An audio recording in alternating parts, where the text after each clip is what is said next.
Scots were told in 2014 that the benefit of being in the UK was the pooling and sharing that it afforded. Assets and resources pooled and then shared out across the nations. The broad shoulders of the Union supposedly providing fairly for all. But how's that working out? The King's speech had at its heart Scottish oil and gas, the extent of which was hidden from the Scottish people when it was discovered, as the Macron report detailed. Ever since then, its demise predicted and foretold. By 2014, it was apparently all gone, and Scotland left with only a burden. Now Scottish oil's to save the UK economy. Scots can only look with envy at Norway, with its society and economy transformed by a resource, the benefit of which has been denied us. Some nations discovered oil and saw the desert bloom. Scotland discovered oil and saw a huge part of our land turned into an industrial desert. Pooling and sharing? I don't think so. Now another natural bounty has blessed our land. Renewable energy. Clean, infinite, and what our world, not just our land, needs as part of a just transition from fossil fuels. Let's consider the scale of the bounty. Scotland produces a quarter of the UK's renewable energy and has the potential to produce much, much more. Offshore wind, as well as other forms of energy, whether tidal, wave or onshore, ensure that. Scotland's share of Europe's offshore wind capacity has reduced, but because of improved technologies and opportunities in other countries. But Scotland is still the envy of other nations. Naysayers who talk this bounty down are the same who predicted the demise of our oil. Hear, hear. In 2009, only 27% of Scotland's electricity came from renewables. By 2020, the equivalent of 97.4% of Scotland's gross electricity consumption was from them. 3 years on, it'll be even greater. And that's before offshore wind comes on stream in scale, as now it's still minimal. But the scale of what's coming from offshore is massive. That's confirmed by the then named Department for Business, Energy and Industrial Strategy, estimating that in 2021, Scotland exported 35 terawatt-hours of electricity south. By 2030, it's to increase to 124 terawatt-hours. Now, I struggled to understand what a terawatt was. For those who are similarly afflicted, let me clarify that 1 terawatt is 1 billion kilowatts. Let's put that in context. The average Scottish household uses just over 3,200 kilowatt-hours per annum. And let's remind ourselves that it's anticipated by 2030, Scotland will be sending south 124 terawatt-hours or 124 billion kilowatt-hours south.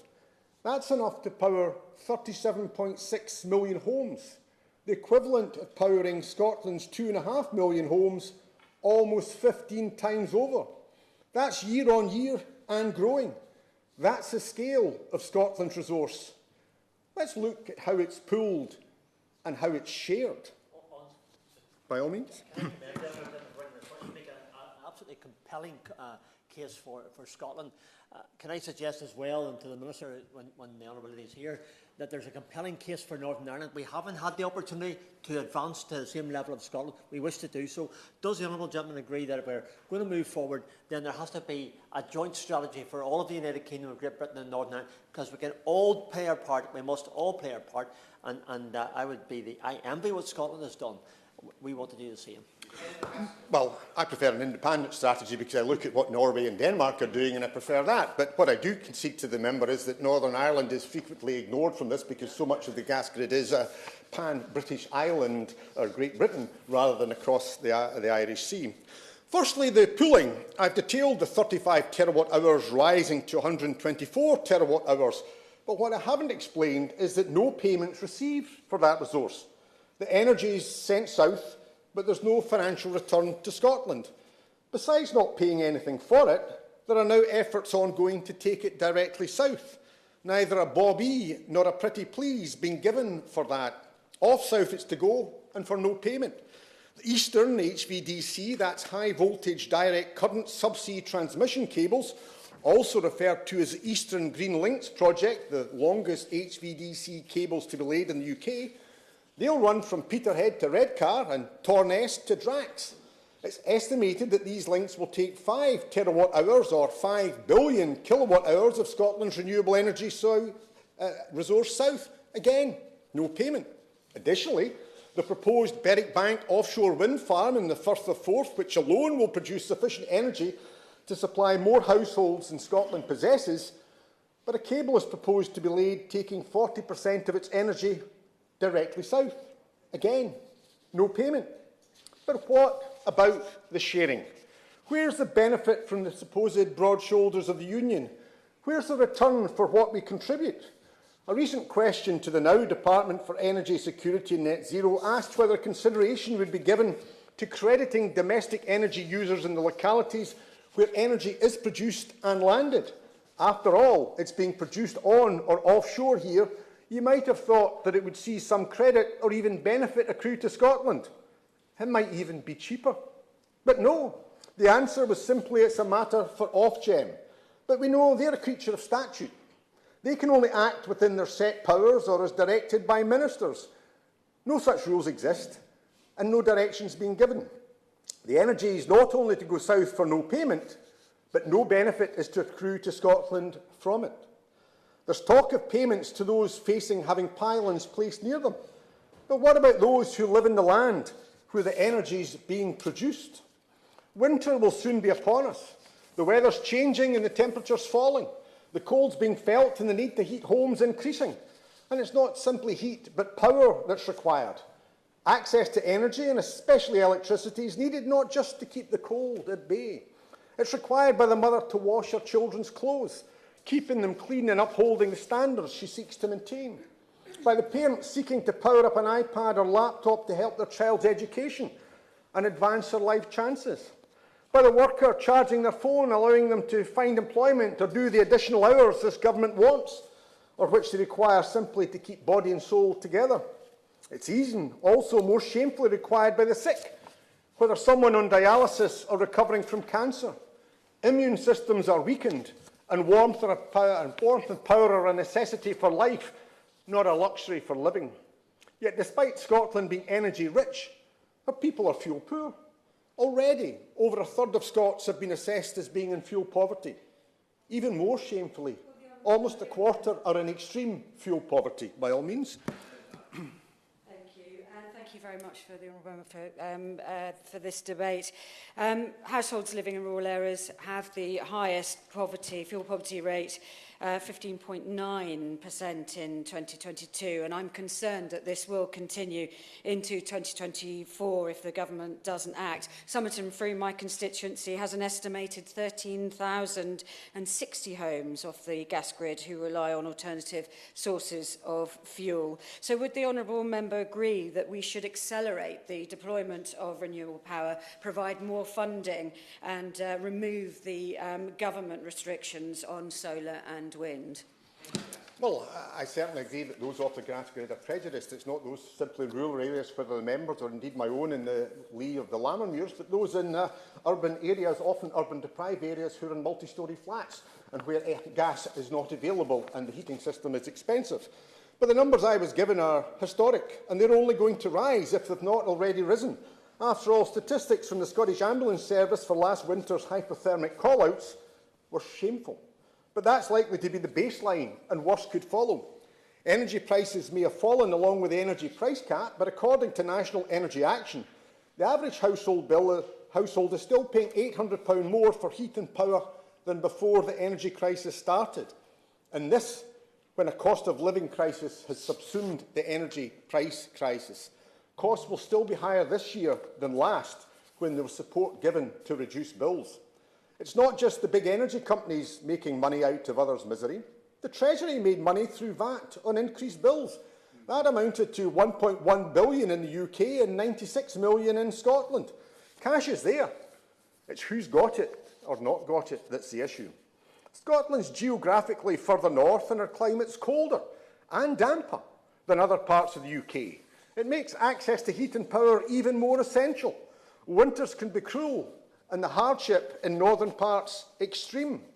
Let's examine the sharing. After all, we're told pooling and sharing is the benefit of the union. When there's so much renewable energy being produced in Scotland, why are costs so high?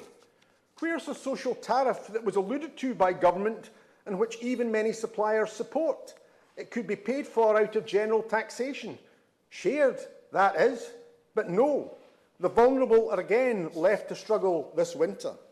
Where's the credit to reduce costs more generally, as I've mentioned? People can see the turbines turning or the towers rising from their doors in my constituency, but are unable to heat their homes. Moreover, why are costs greater in Scotland, the nation providing more energy than it has households? I wrote to Ofgem, asking them to detail the standing charges for electricity imposed on consumers in Scotland and in England. They provided the answer for the costs imposed up until this December, but there's no sign of any variation coming, so it will run and run, and so will the injustice. The consultation not closing until January, and winter has passed. Scotland's divided into two zones, northern and southern. SSE and Scottish Power Energy Networks, roughly the Highlands and the Lowlands. England into North West, Southern and London. What the answer disclosed was that both Scottish zones were charged more, and often substantially more than regions south of the border. That, whether standard credit, direct debit or prepayment meter. The differential runs across all forms of charging. Let me detail the situation for those on prepayment meters. They are, after all, who should be benefiting most from Scotland's energy which is being pooled. Their needs are invariably greatest, and this bounty should be prioritised towards them. Although similar benefits should apply equally across Scotland, irrespective of payment method, and could also be applied across the UK. Many are now counting their ability to access heat and power in pounds, if not pence. It's not 50p or a pound for the meter, but what they calculate that they can afford to use. It's why we have the weasel phrase of self-disconnection. It's not personal choice, it's imposed cruelty. Let's look at standing charges for electricity. Including VAT, it's 69 pence per day in southern Scotland, 66p in northern Scotland, yet lower in England and only 46p in London. Annually, per annum, it means those on prepayment meters standing charges on average are £251.75 in southern Scotland, £241.92 in northern Scotland, yet only £166.10 in London. That's not my figures, that's Ofgem's. So we've seen the pooling, and now we're seeing the sharing. We're giving, but not receiving. We produce the energy, and our people, and especially the poorest Scots, are charged more for it. The broad shoulders of the unions the claim, sleight of hand, the reality, as the bounty's taken, yet higher costs are imposed. Now, as I begin to conclude on the costs of energy and energy charges with the perversity of energy-rich Scotland, yet fuel-poor Scots, I make my first remarks to the Scottish Government. They've sold off ScotWind cheap and failed to stand up for Scotland. I'm minded of the words from the Proclaimer's song, Cap in Hand. We fight when they ask us. We boast, then we cower. We beg for a piece of what's already ours. As the song says, I can't understand why we let someone else rule our land, cap in hand. Hear, hear. It's time they stood up for our land on energy and electricity prices. Meanwhile, I asked the Minister, is energy policies reserved to the UK? Where's the pooling and sharing? There's talk of payments to those having pylons nearby. But what about those where the energy is produced? Will there be a social tariff for the vulnerable this year? Ofgem's appointed by this government and accountable to them. They are carrying out a welcome, if long overdue, review on standing charges. But as I said, submissions don't close until late January. Too late for this winter. Will the Minister direct Ofgem that standing charges be abolished, as many suppliers argue? As National Energy Action State, how can it be right that someone that can't afford any energy pays the same as someone in a mansion? It's an energy poll tax and equally unjust. Yep. Failing that, will she ensure that standing charges are at least equalised across the UK, rather than seeing Scotland pool its energy and yet share their higher charges? In summary, Will she end the perversity of the land that produces the energy, seeing its people and its poorest paying most for that energy? Thank you.